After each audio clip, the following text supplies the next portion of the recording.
बिस्मिल्लाहिर्रहमानिर्रहीम। इय्याका नअबुदु व इय्याका नस्तईन। अल्लाहुम्मा आइन्नी अला ज़िक्रिका व शुक्रिका व हुस्नि इबादतिक। सदक़ल्लाहु।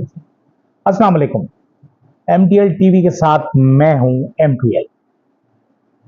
अगर आपने अभी तक हमारे चैनल को सब्सक्राइब नहीं किया तो आप चैनल सब्सक्राइब कीजिए और उसके बाद इसे सुनने के बाद इस पर अपनी राय कमेंट्स में जरूर। पाकिस्तान बचाओ, बलूचिस्तान बचाओ। इस वक्त हम जिस बात पे सबसे ज्यादा जोर दे रहे हैं वो है पाकिस्तान को बचाने के लिए बलूचिस्तान की जरूरत बहुत ज्यादा है। इसमें सीपैक है, गवादर पोर्ट है, मादनियात हैं, रिकॉर्डिक है। लेकिन बलूचिस्तान का मसला है जो दिन ब दिन उलझता चला जा रहा है। अब हमारी काबीना ने मुसल्लह अफवाज को, कानून नाफिज करने वाले इदारों को खुसूसी इख्तियारात भी दे दिए हैं और उन इख्तियारात के इस्तेमाल में यकीनन हमारी मुसल्लह अफवाज को एक पुल सिरात से गुजरना होगा, क्योंकि एक मुश्किल काम होगा और ये जो बुरे हालात हैं उनको बेहतर करने के लिए, उन्हें ठीक करने के लिए यकीनन हमने मस्बत इक़दाम करने हैं।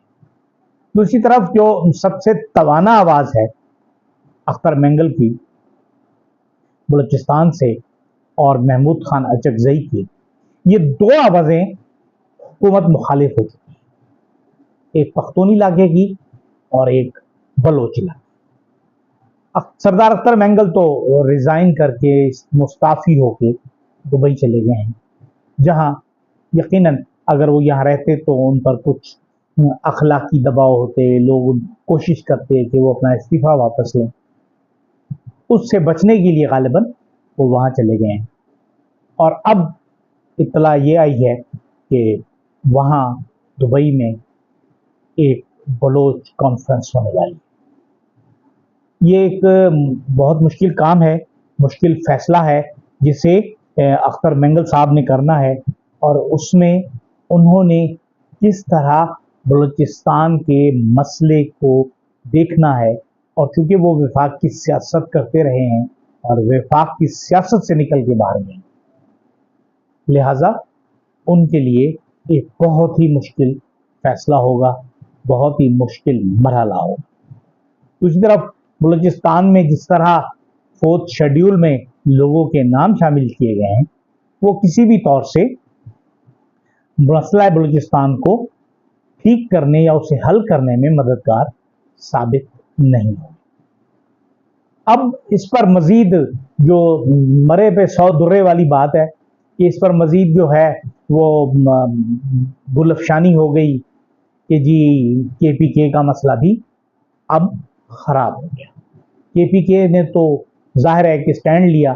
10 तारीख को जो एक जलसा था, उस जलसे में 8 सितंबर को जो जलसा था उसमें अली अमीन गंडापुर जो वज़ीर आला KPK हैं, उनकी तकरीर पर एक सख्त रद्द-ए-अमल आया।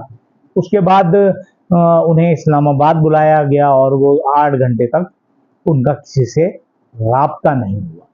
उसके बाद राब्ता न होने की वजह से बहुत सी अफवाहों ने जन्म लिया यकीनन, जिसके बाद जो इत्तलात हैं कि जी उनसे गुफ्तगू की गई, उन्हें वो अपना जो इदारों के बारे में बयान है उसे वापस लेने पर जोर दिया गया, लेकिन उन्होंने इससे इनकार कर दिया और कहा कि PTI का स्टांस है वो यही है और अगर इस पर वापस हटना है तो इमरान खान के जरिए हम पीछे हट सकते हैं, उसके अलावा हम पीछे नहीं हट सकते।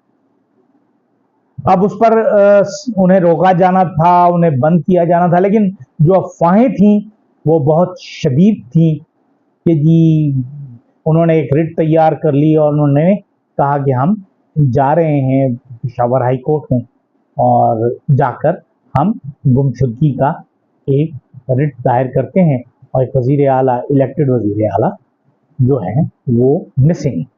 लेकिन उसके बाद जो एक कहानी हुई कि जी KPK असम्बली ने जो उसका रिएक्शन दिया और बहुत सख्त तकारीर हुई और एक करारदाद भी पास हुई कि गैर कानूनी काम करने अपने जो इख्तियारात हैं उनसे तजावुज़ करने वालों को सख्त से सख्त कार्रवाई की जाए और आर्टिकल 6 लगाने तक का भी मुतालबा किया गया उसका आज़ाद।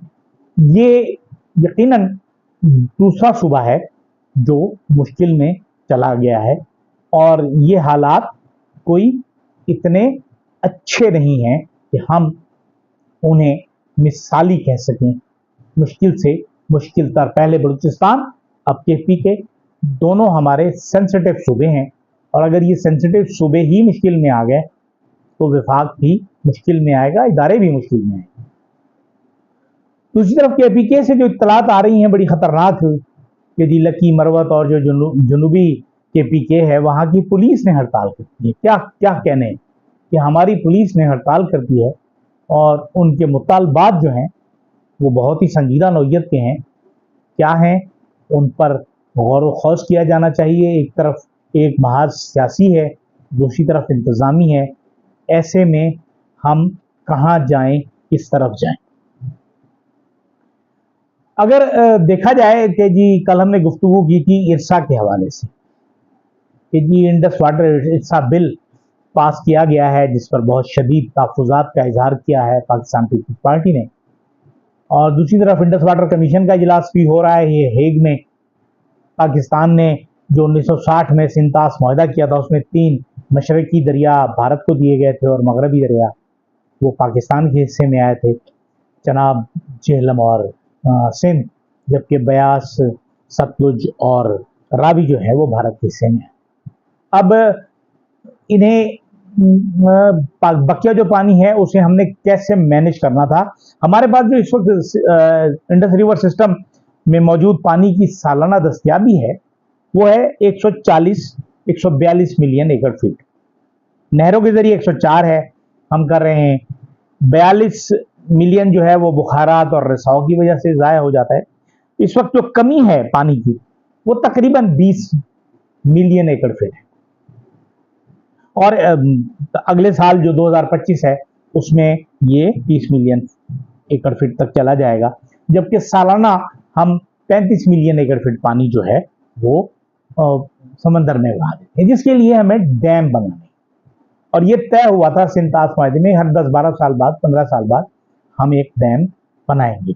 इस वक्त हमारे पास जो काबिल काश्त रकबा है वो 77.1 मिलियन एकड़ फीट है, जिसमें से 44.4 मिलियन एकड़ फीट में पानी दस्तयाब है, जबकि तकरीबन 22.5 मिलियन एकड़ फीट पानी के बगैर। उसे पानी की सख्त जरूरत है, पानी बचेगा तो हम आगे चल सकें। अब ऐसी सूरत हाल में हमारे जो माहिरीन हैं उन्हें देखना है कि हमने कौन कौन से डैम बनाने हैं, कौन कौन से डैम बना सकते हैं, और सबसे बेहतर डैम जो है हमारे लिए वो है कालाबाग डैम। अब लेकिन सिंध को उसके बाद बहुत सारे एतराज़ात हैं। अब सिंध है, KPK है, इवन बलूचिस्तान भी उस पर एतराज़ है। जैसा कि हम पहले भी अपनी गुफ्तगू में कह चुके हैं इस मौजू पर कि जी इसमें जो सबसे ज़्यादा फायदा है वो KPK को है, क्योंकि फिर कालाबाग डैम के जरिए KPK के ऊपर के जो अजला हैं जो दरिया सिंध से इस वक्त ऊपर हैं, जहां पानी नहीं जाता और अपलिफ्ट करने की जरूरत पड़ती है, वहां पानी बहुत आसानी से पहुंच जाएगा, जिसमें बन्नू है, लकी मरवत है, कोहाट है, और इन अजला को जो है पानी की मुयस्सर आएगा। अब हुकूमत की वजारत खजाना ने पेंशन के हवाले से इस्लाहात की गुफ्तगू की है कि जी पेंशन जो है वो उनकी इस्लाहात होनी चाहिए। 10 साल फैमिली पेंशन जो है वो 10 साल तक मिलेगी, और इसी तरह बहुत सारे काम किए हैं। और अगर कोई रजाकाराना तौर पर पेंशन लेगा, जैसे 25 साल बाद कोई पेंशन पे चला जाएगा, रिटायरमेंट ले लेगा, तो उसमें 3% कटौती है। एक तरफ तो हमारे वजीर खजाना ये फरमा रहे हैं कि पेंशन जो है वो एक बम है जिसे कंट्रोल करना होगा, लेकिन दूसरी तरफ हमारी वजारत खजाना ने जो मुसल्लह अफवाज और उससे मुताल्लिक इदारे हैं उनकी पेंशन में 50% इजाफा कर दिया, यानी कि वो तकरीबन जितनी है उसकी आधी बढ़ जाएगी। इस तरह یہ دوغلی پالیسی ہے جسے سول اداروں کے لیے اور مسلح افواج کے لیے مختلف انداز سے اپنایا جا رہا ہے. حالانکہ ضرورت اس امر کی ہے کہ جو پینشن ہے اس کے لیے ایک ہی قانون ہونا چاہیے اور ایک ہی طریقہ کار ہونا چاہیے. اجازت دیجیے. اللہ حافظ.